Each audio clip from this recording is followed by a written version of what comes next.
Just picture it, guys. You're sitting at the head of the table at this fancy dinner you paid for entirely, the best private room in Itaimbibi, Sao Paulo. The air is thick and warm, that sticky Paulistano night humidity mixed with the smell of imported wine, expensive perfume, and the faint aroma of fresh pão de queijo straight from the caterer. The dim lights dance on the crystal glasses, everyone's laughing loud, pretending life is perfect. And then, out of nowhere, your 7-year-old daughter comes running in, eyes sparkling with hope, clutching the drawing she spent the whole afternoon making with her colored pencils. She shows it to her grandma, and the old woman looks at the paper like it's street trash. "What kind of mediocrity is this, Sofia? You draw like a kid from the favela. This tiny little house, no pool, no huge garden, nothing. It looks like a poor family, zero class." The tears rolled down my little girl's face instantly, hot, thick drops sliding over her rosy cheeks, her bottom lip trembling like a leaf in the wind. And what did her mother do? She lowered her head, took a long sip of wine, stared at her fine porcelain plate, and let her own mother finish destroying their granddaughter's self-esteem. No shout, no defense, no hug, just silent complicity that cut deeper than any knife. My name is Rafael. I'm 42 years old, and what you're about to hear today is not some sweet story of forgiveness or reconciliation. This is about how silence can be the deadliest weapon in the world when the people who should protect you decide to turn their backs and spit venom with a cynical little smile that rips your soul apart. In that exact second, while the echo of that humiliation filled the entire room and I watched my daughter shrink as if she wanted to disappear from the planet, something inside me died forever. I stopped being the devoted husband she had known for 10 years. I became the silent architect of her ruin. They thought my silence was weakness. They thought I was the sucker who would swallow everything just to keep the family peace. They had no idea that every word, every mocking laugh, every sip of wine I paid for was being carefully noted in a bill none of them would ever be able to pay. Patience isn't cowardice, it's pure strategy, and I was willing to wait however long it took to watch their crystal worlds shatter right before their eyes. If you like stories where betrayal has heavy consequences, where justice arrives without warning, and where silence speaks louder than any scream, smash that like button hard and subscribe to the channel. Here, we tell real stories of people who endured too much and then collected with interest and inflation adjustment. To understand how we got to that night that changed everything, I need to take you back in time and show you the 10 years I spent building a castle on quicksand. I'm a businessman. I live by numbers, contracts, and fine print. I built my consulting firm from zero right here in Sao Paulo. Office on Avenida Paulista with a view of the MASP, big clients, the comfortable life most people only dream about. I've always been the guy who analyzes risk before taking a single step, who reads the entire contract before signing. But I made the stupidest, most human mistake of all. I didn't analyze the family I was marrying into when I married Camila. She was beautiful, seemed devoted, affectionate in the beginning, but she had one weakness that over time became a chronic disease, her mother, Doña Marcia. That woman breathes superiority like it's oxygen.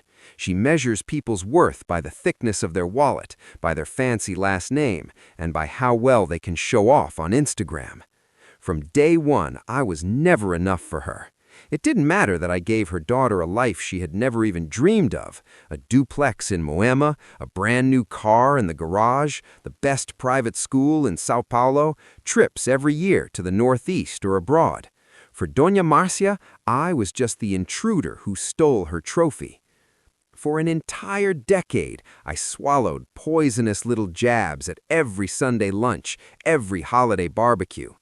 "Too bad you couldn't buy in a really upscale neighborhood, Rafael," she'd say, inspecting the living room furniture like it came from a flea market. Is this new business of yours actually going to work, Rafael? I don't want my daughter struggling, you know." I'd swallow hard, look at Camila begging for help with my eyes. She'd just shrug, and later in the bedroom she'd whisper, "That's just how my mom is, babe. She doesn't mean any harm. Just let it go." That sentence became the slow cancer of our marriage. Doña Marcia would walk into our house without knocking, open the fridge, give her opinion on the new decor I paid for, on the food the maid prepared, on how we were raising Sofia. I felt like a stranger in my own living room, an unwanted guest. Remember that Sunday barbecue? Sofia wanted to wear the simple, colorful little dress I bought her at a regular mall because she loved the colors. Doña Marcia wrinkled her nose in front of everyone. "Girl, that's maid's clothing. My granddaughter deserves real brands, not this junk." Camila laughed awkwardly and told our daughter to go change quickly. Sofia ran to her room crying softly. I followed her, hugged her tight, and promised that one day no one would ever make her feel small again. But inside, I was boiling. I paid for the mother-in-law's trip to Europe, private medical bills, even her son Diego's gambling debts, a 32-year-old guy who never learned what an honest job is and lived off investments that I funded. I thought generosity would buy respect. What a delusion. In her world, generosity is a sign of a sucker. I was an ATM with legs and a heart. Camila got so used to the comfort that she stopped seeing the man behind the money. She became an extension of her mother's wishes. If Doña Marcia said she needed to change cars because hers was out of fashion, Camila would pressure me in bed that night. If she said Sofia couldn't study at that school because it wasn't for people of our class, Camila would start complaining about the academic level the next day. Our house stopped being a home. It became the mother-in-law's battlefield. A few weeks before that fateful night, I came home early from the office and overheard Doña Marcia in the kitchen, voice low but sharp. "You should have married someone with real lineage, daughter. Rafael is just a lucky worker, no pedigree." I waited for Camila to answer. I waited for her to say she loved me, that I was a good man, a provider, a present father. All I heard was the sound of a cup hitting the saucer and a long sigh. "I know, Mom, but he's what we have for now." Those words went into my chest like a hot knife twisting slowly. Even so, I kept going, for the love of Sofia, my sensitive, intelligent little girl who inherited my brown eyes and my infinite patience. She was the only reason I stayed tied to that family that quietly despised me. I planned the anniversary dinner for my in-laws with every detail. I paid for everything: top venue in Itaim, 5-star catering, wine that cost a small fortune. I wanted to show that I was the pillar holding everything up. I wanted Sofia to see a united family smiling, no poison. What a huge illusion. I felt tired but satisfied with what I had built. I thought that despite the scratches, we were still a functional family. How blind a man can be when he wants to save something that is already rotten to the core. The table was full of fake laughter, glasses clinking, lights sparkling off expensive jewelry. Sofia came running in with the drawing she'd spent the whole afternoon making, the three of us holding hands in front of a simple little house, garden, bright sun, and tiny hearts flying everywhere. Pure innocence, made with love. She showed it to her grandma, waiting for a hug, a compliment, anything. Doña Marcia slammed her glass down on the table.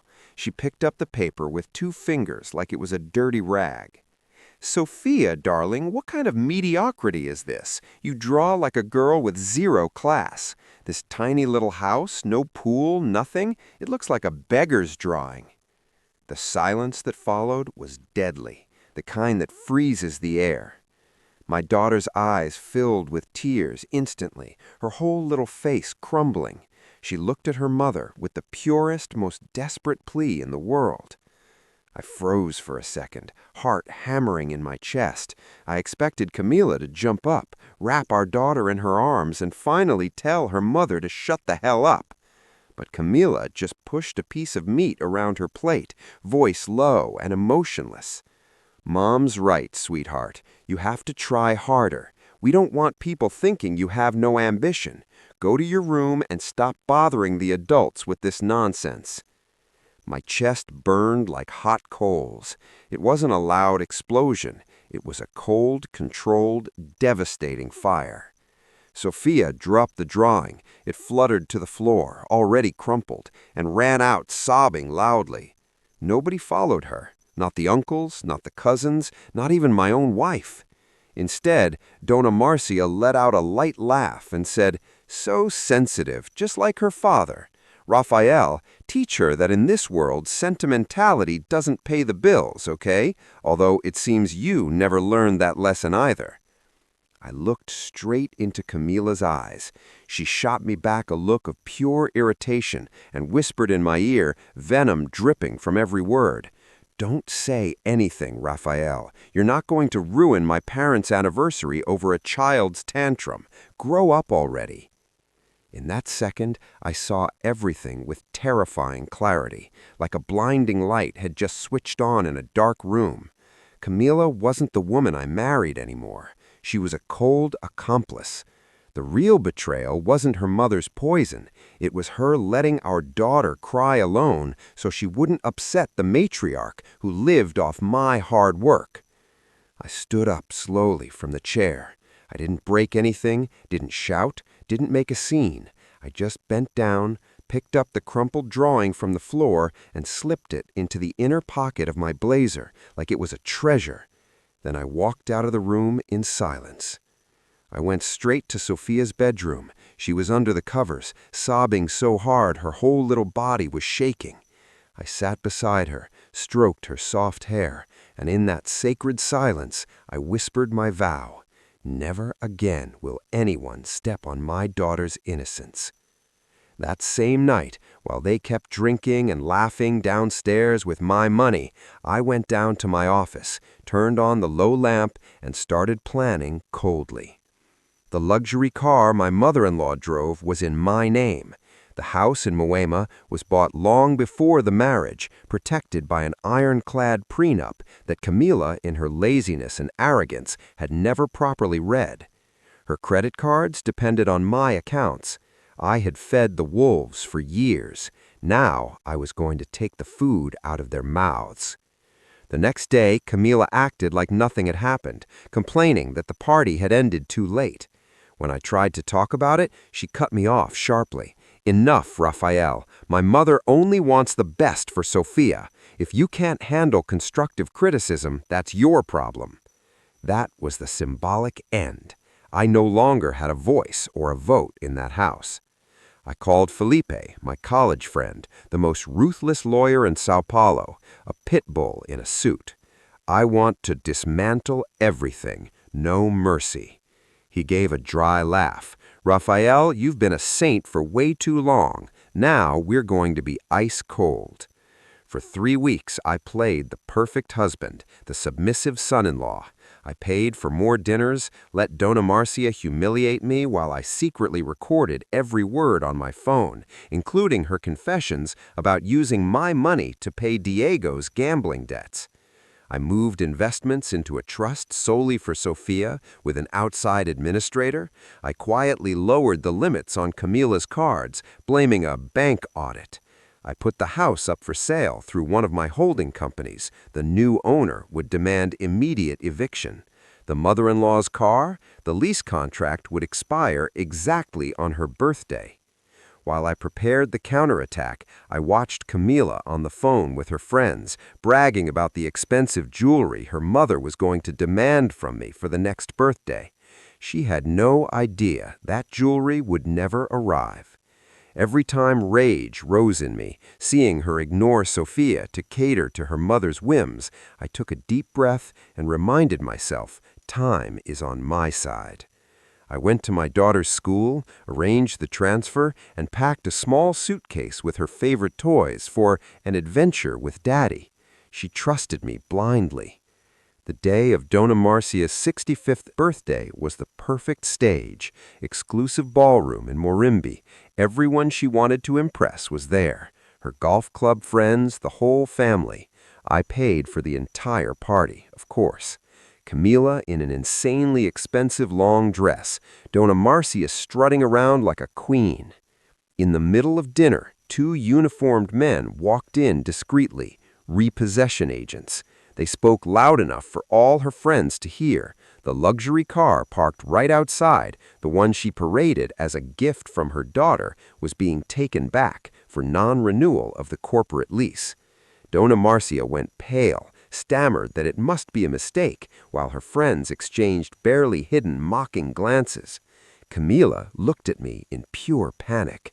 While she tried to calm her mother, Felipe walked in with a leather folder. He handed it straight to Camila, divorce papers and an eviction notice for the Moema house, effective Monday morning.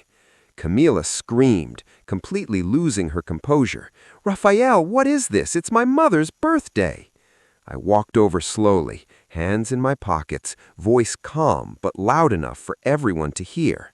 "No, Camila, this is the bill for every single tear Sofia cried while you looked the other way. This is the price of letting your mother humiliate our daughter over one innocent little drawing." Dona Marcia tried to fight back, venom in her voice. "You broke-ass nobody! My daughter gave you the best years of her life." I stared straight at her, unblinking. "Best years that you spent burning my money to cover Diego's gambling debts. Camila's cards were blocked this morning, and the house, it's no longer ours. The new owner wants it empty by Monday." Camila started sobbing loudly, but it wasn't the cry of a remorseful mother. It was the cry of someone who just watched the ATM run dry. "You can't take Sofia from me." I handed her the copies of the recordings and the psychological reports. "Sofia is already out of Sao Paulo. She's safe with my sister in a place where no one will ever tell her her dreams are mediocre. The judge has everything. If you want to see her, it will be supervised, and only when I decide." The party collapsed in minutes. Guests scattered like rats from a sinking ship, refusing to even look at them. I watched Dona Marcia shrink in her golden chair, small and defeated, finally realizing her status was as fake as the pedigree she invented. Camila grabbed my arm, begging, voice hoarse, "Give me a chance to talk like adults." I pulled away with total indifference. "You had 10 years to talk, Camila. You had one whole night to defend your daughter. You chose the wine and your mother's approval. Now enjoy both. I'll keep my dignity and Sofia." I walked out without looking back. In the parking lot, the tow truck was already hauling away the mother-in-law's car, a perfectly cinematic image. Justice doesn't always make noise. Sometimes it's just an engine disappearing into the hot Sao Paulo night. 6 months have passed since that night. The silence of my new life is the most precious thing I have today. Camila tried to fight it in court, of course. She hired some second-rate lawyers who only confirmed what I already knew. My structure was bulletproof, locked down like a bank vault.